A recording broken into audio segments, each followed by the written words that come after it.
Throw enough of science and innovation into the mix and you get one of these.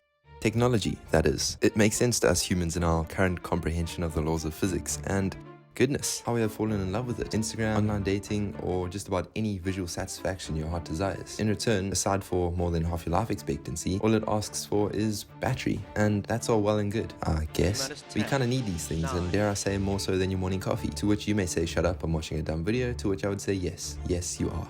See, if we take a step back and think about the two concepts of human experience mixed with our current technological experience, we find a bit of a question to answer and our answer to question. Consciousness, sentience, and sapience are all different ways to look at the broader term recognized as consciousness, an absurd phenomenon that allows for thoughts, perceptions, and feelings, which we are unable to prove to anyone else, as scientifically we know nothing about it. It's a paradox of the sad truth that in our boosted awareness we are no closer to the understanding of ourselves than the behavior of particles on a subatomic level. But we do know something, and by we, I mean you, your individual consciousness. As each is to their own, so is your creativity, the way you perceive the world. Without being individually different, we would never be able to have the thoughts and the way we think. Understanding you and your creativity, your being, is personal, and at the moment the internet is not always the place for that. Look at AI. It's static, meaning it can't evolve itself. Like a baby that humans are busy spoon-feeding billions of terabytes of information to, then asking it to kindly regurgitate itself, which it does very well. It's a smart baby. Most conversational intellect emissaries, or in other words, this chap, have advanced enough to have real-time access to the internet. So anything from why do men have nipples to Winston Churchill's favorite food. The man liked his Yorkies. Let him be. Okay, but then we hit a bit of a roadblock, and it is the main aspect lacking from AI's arsenal of starting a fourth era of technological evolution, and is the real reason humans are so special.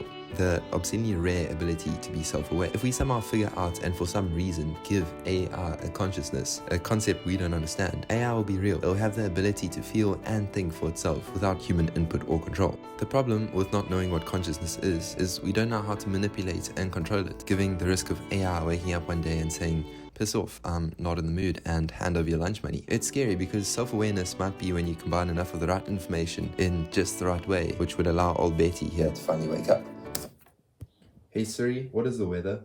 Calling Andrew with WhatsApp. Not at the moment though, we are the only ones lucky enough to have evolved this pretty neat feature. As Elon Musk said, the light of consciousness is like this tiny candle in a vast darkness. It's only been lit for a very short time and could easily go out. The 21st century smartphones along with the internet gave us, the slightly more developed apes, no offense, an ability to connect, communicate, and access information in previously unimaginable ways. And now what would we do with all that spare time on the toilet without simultaneously being paralyzed by the constant dopamine release of Clash of Clans? Just sit there?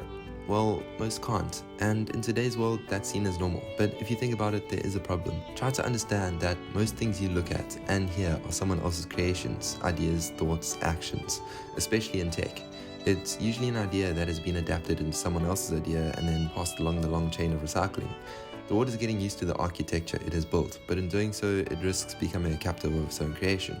If we look at artists, they create the closest thing we have to the mystery of another's way of thinking. Bringing back this chap, that is, if you use him, her, it, they only learn from the information that has already been learned. And unless we find a way to allow old Betty to think for herself without unlocking a hidden world domination mode, we'll continue to tweak others' past creativity into our own from it, the same as the World Wide Web.